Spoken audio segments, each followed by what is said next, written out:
Hello everybody, my name is Mr. Hat, and today I'm going to be going over my top 10 most anticipated films of 2019.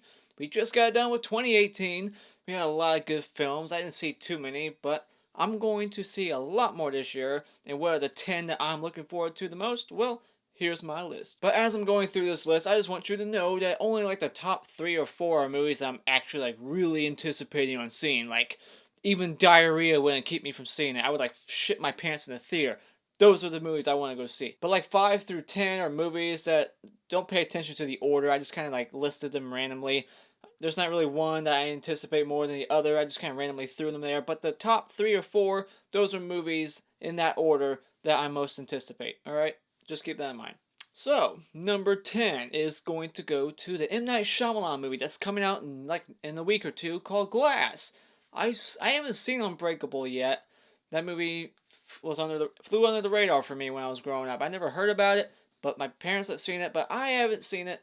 I might check it out, but Glass, it looks very interesting. I liked Split. I thought it was really great. James McAvoy is an excellent actor. He does a great job in Split, so I can't wait to see what he does playing the Beast again in Glass and where M. Night Shyamalan's going to take this story. Looks like it's like his M. Night Shyamalan's own little comic book series that he's doing. It looks interesting. It looks like it was shot beautifully. That whole pink big old room in the trailer. The trailer looks interesting, so I'm going to see that. Number 9 is going to go to Avengers Endgame or Captain Marvel. I'll just do Avengers Endgame / Captain Marvel. I'm interested to see these movies. There's not too many that I know about coming out this year, so like I said, 6 through 10, they're just they're the big name ones that I know about that I'm interested to see what they're about. Because I'm not a Marvel guy, I'm not a DC guy, I don't really care for superhero movies that much, but I am interested to see these movies. Alright, so that's why they're on this list. I don't have too much to say.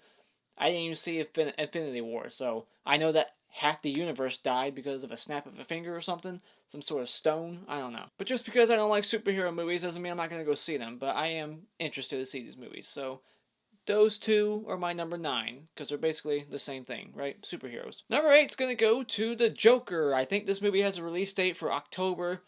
Joaquin Phoenix, is that his name? Joaquin? I don't know his name.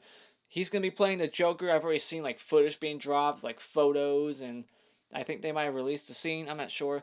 But I'm interested to see what a Joker standalone movie is going to be. It sucks that we keep getting these new people to play the Joker all the time. It's nice to see like one person keep playing the role. It's a shame what happened to Heath Ledger. Could you imagine if he didn't die, if he would have stayed in that role? That would have been amazing. But, you know, we can't change the past. It's a shame. I was not a fan of Jared Leto, so I'm glad we're getting somebody different. But I'm not sure what Phoenix is going to bring to the role. And I hope it's a great movie. I hope it's dark. I hope it's not this family-friendly bullshit that we keep getting. I hope it goes dark. Guess it's the Joker. It needs to be. I'm not a fan of the whole makeup and outfit that he has. I really loved Heath Ledger's look. People weren't crazy about it at first, but once they saw his performance, they loved it. I hope that Phoenix's performance will be so good that I can tolerate his whole getup. Number 7. You guys want to see the back of my phone? It's Michael Myers' face. Number 7 is going to go to the Godzilla movie, the King of Monsters.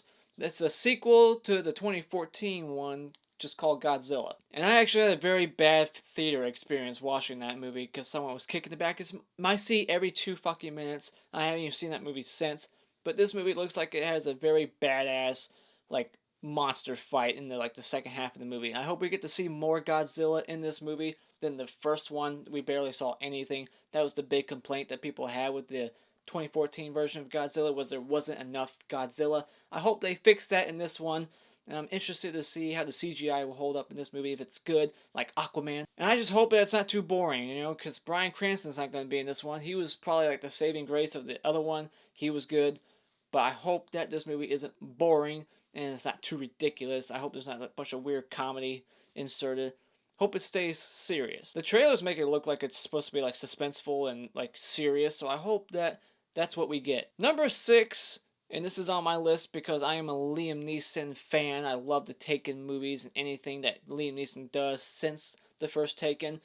And that is Cold Pursuit. I know just from the trailer what to expect going into this movie. This movie's not going to try to be some Oscar nomination. It's just going to be like Taken, but in like an Alaska. except there's no one being taken. There's someone dead that's related to Liam Neeson. He's losing his son, and he's gonna get revenge, and that's all I need to know. All right, this is gonna be a guilty pleasure movie. A lot of reviewers are gonna shit on it, and I hope I don't join them when I do see this, because this movie's coming out next month in February, and I'm looking forward to it because I like seeing Liam Neeson kick ass. So, Cold Pursuit, that's my number 6. Number 5 is going to go to It Part 2, Chapter 2. This is coming out, I think, this September. I think it's set for 2019. They might push it to 2020. I don't know. Things can happen. But as of right now, it's rumored to come out this September. They've already had the whole cast leaked on the internet. And I was a fan of the first one. It was a good theater experience. It's more scary when you see it at the theater, big dark room. But at home, it doesn't hold up. I mean, movies don't scare me really. But the first It movie, it was kind of scary. But I feel like this one's not going to do as well. Just because of the 80s nostalgia alone that the first one had going for it. The whole Strangers things. This whole 80s meta stuff that's going on right now. That's what really helped the first It. And I think we were getting the same director from the first It. And I hope we do. Because that was another big thing that helped It. Was the director and his style. That helped it. And we're getting the same Pennywise played by Bill Skarsgård, so that's a plus. So at least we're not getting a new face, because that would be jarring if it was someone completely different head shape. Now hopefully, since this is the adult story now, they don't make the same fuck up that the 1990 version did, where they made the kid half the fun part, and then the adult half just so boring and miserable to get through. Alright, number 4 is going to go to Pet Sematary. This is coming out in April. I've already seen a trailer many times. I did a trailer reaction for it. I owned the first Pet Sematary back in, when did that come out? Like 89, late 80s, early 90s. This movie looks like it's going to kind of like add some things, maybe things that were in the book. I haven't read the book, but I think there's going to be more things to this one. It's not going to be a beat for beat remake. We're going to see the cat thing, the Gage getting hit by a truck probably. They do acknowledge that there's like a traffic of trucks driving by, so there's some repeated elements from the original, but I feel like there's going to be more lore to the cemetery itself. Maybe we'll get to learn more. I don't think the actor who's playing the new Judd is going to be as good as the original Judd. The neighbor who says, the ground's sour and sometimes dead is better. I don't think that guy was perfect for that role in the original. I don't think anybody could replace him. He's like the Heath Ledger Joker. But I'm interested to see what new things they add to this movie, and that's why it's my number 4. Number 3 is going to go to A Happy Death Day to You. Funny title right there. I don't even know what this rating is for the movie. Has it been released yet? Like the rating? I hope it's rated R, but I seriously fucking doubt it. If it's rated PG-13, I'll accept it, because the first one was, so it makes sense. Keep doing the same thing. It would be weird if they made it R and the first one's PG-13. When's that ever happened in any franchise? But it looks like we're going to see a lot more deaths in this movie, even if it is PG-13. And it looks like they're adding a lot more, to people who get to experience what Tree did in the first one. The Asian guy, he's going to be having a repeat effect too, and they're going back to the same day of the first movie. It looks interesting. It looks like there's doubling, clones or something in the trailer. The trailer was weird. Then that trailer was, let's admit it, made by an idiot. What trailer ruins the first movie for you? The trailer flat out tells you who the murderer is in the first movie. So if you haven't seen a trailer for it, don't watch it. Watch the first movie and then go see the second one. Unless it sucks, then I'll tell you. Alright, don't see it. Alright, number 2. My number 2 is going to go to John Wick 3. It started filming last summer and it's done, and I heard it's coming out in May or June. And I am a huge fan of John Wick 1 and 2. These are awesome action movies. If you haven't seen them, you gotta go watch them. The John Wick franchise is seriously made by people who know how to film action. You get to see everything. There's no shaking, there's no multiple editing, there's no multiple cuts. That's what I meant to say. There's no cut. It's just you get to see freaking everything. I mean, it's a little. It feels like a video game with auto aim. That's how John Wick is. He can just auto aim to people's faces and kill them very quickly. That's kind of hokey. But just go into these movies knowing that and expecting it.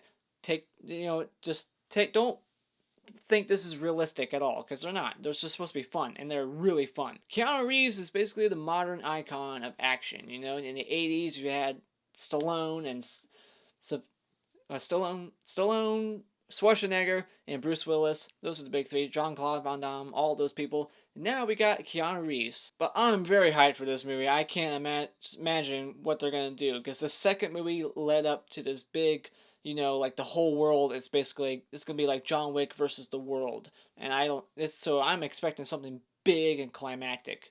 And maybe John Wick will die by the end of it. Who knows? I'm very curious, and that's why it's very anticipated in my number 2. Number 1 should be obvious because I'm wearing the shirt. Is Child's Play, the remake. I'm very, very freaking curious to see what they're going to do with this remake, because it is a reboot, remake. They can do whatever the hell they want. They've already expressed how they're not going to do the voodoo thing. They might not even name it Chucky. I've heard reports that it's going to be called Chucky the doll, and then I've heard some say that it's not. So I'm curious what they're going to do with that. I know we're not going to get Brad Dourif. That's a shame, but then again, it wouldn't make sense because that's an AI doll, no personality. But I'm very curious to see what they do with this, just like Pet Sematary, but except more. I'm more interested in this one. I grew up with Chucky. Chucky is the reason why I became the horror fan that I am. I got Chucky on like VHS when I was like 5 or 6, and I've been watching it ever since. All these Chucky movies, Jason, it made me the horror fan I am today, and I have Chucky to thank for that. The only thing I hope for in this movie is that they take it back to the tone of the first one. They make it serious and suspenseful. I hope it's somewhat bloody. I hope the carnage that we get is kind of like the Halloween 2018, where, you know, not all of it's on screen and off screen. Just get a little mishmash of both. Leave some things up to the imagination, but I hope we get some creative kills, because at the end of the day, it's a killer doll, it's a slasher. That's what we want. Alright, this movie's supposed to be made for people like me, alright, horror fans. I hope they don't make this movie for critics. Alright, make it for us. Give us some kills. Alright? I can go on and on about how excited I am for this movie, but I don't want to waste your guys' time. Child's Play, my number 1, coming out in June. I'll see you there. Alright, well that's my top 10 anticipated movies of 2019. What are your most anticipated films of 2019? Let me know in the comments below. And as always, if you enjoyed this video at all or agree with my list, you can support this video by clicking on this like button over here. And you can support my channel by clicking on my beautiful cartoon face in 5 seconds to subscribe. And until next time, auf Wiedersehen.